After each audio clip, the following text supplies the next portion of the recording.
بسم اللہ الرحمن الرحیم۔ السلام علیکم دوستو، اس بات کا لوگ شعور نہیں رکھتے کہ جب ہم کسی کو کرسمس کی مبارک دیتے ہیں تو ہم اس بات سے اتفاق کر رہے ہوتے ہیں کہ حضرت عیسیٰ علیہ السلام 25 دسمبر کو پیدا ہوئے، اور ہم اس بات سے بھی اتفاق کر رہے ہوتے ہیں کہ اللہ نے بیٹا جنا یعنی پیدا کیا۔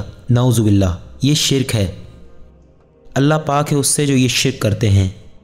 آئیے قرآن و حدیث کی روشنی میں جانتے ہیں۔ کہہ دو اللہ ایک ہے، اللہ بے نیاز ہے، نہیں جنا اس نے کسی کو اور نہ ہی وہ خود جنا گیا، اور اس کا کوئی ہمسر نہیں ہے۔ قریب ہے کہ اس بات سے آسمان پھٹ پڑیں اور زمین شک ہو جائے اور پہاڑ گر کر ریزہ ریزہ ہو جائیں کہ دعویٰ کیا انہوں نے رحمان کے لیے اولاد کا، یعنی میری کرسمس۔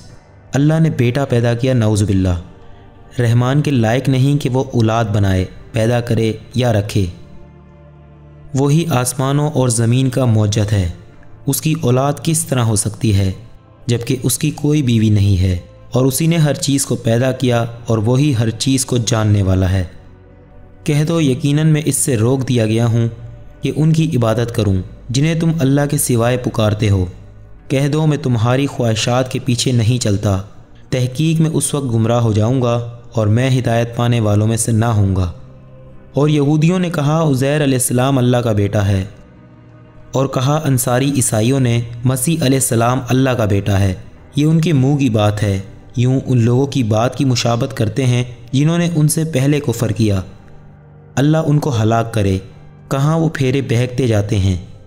انہوں نے اپنے علماء اور درویشوں اور مسیح ابن مریم علیہ السلام کو اپنا رب بنا لیا اللہ کو چھوڑ کر، حالانکہ وہ حکم نہیں دیے گئے تھے مگر یہ کہ وہ صرف ایک معبود کی عبادت کریں، اس کے سوائے کوئی معبود نہیں، وہ پاک ہے اس سے جو وہ شریک ٹھہراتے ہیں۔ رسول اللہ صلی اللہ علیہ وآلہ وسلم نے فرمایا، تکلیف دہ بات سن کر اللہ سے زیادہ صبر کرنے والا کوئی نہیں ہے۔ مشرک کہتے ہیں کہ اللہ اولاد رکھتا ہے اور پھر بھی وہ انہیں معاف کرتا ہے اور انہیں روزی دیتا ہے۔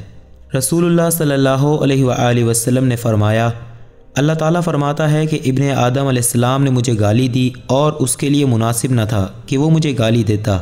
اس کا مجھے گالی دینا یہی کہتا ہے کہ اللہ نے اپنا بیٹا بنایا ہے، حالانکہ میں ایک ہوں، بے نیاز ہوں، نہ میری کوئی اولاد ہے اور نہ میں کسی کی اولاد ہوں اور نہ کوئی میرے برابر کا ہے۔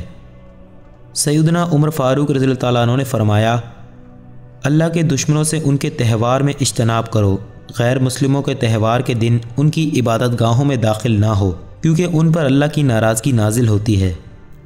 رسول اللہ صلی اللہ علیہ وآلہ وسلم نے فرمایا، تباہ کرنے والی چیز اللہ کے ساتھ شرک کرنا ہے، اس سے بچو۔ اللہ پاک ہمیں ہر قسم کے شرک سے بچائے، کیونکہ اللہ تعالیٰ کے ہاں ہر شے کی معافی ہے سوائے شرک کے۔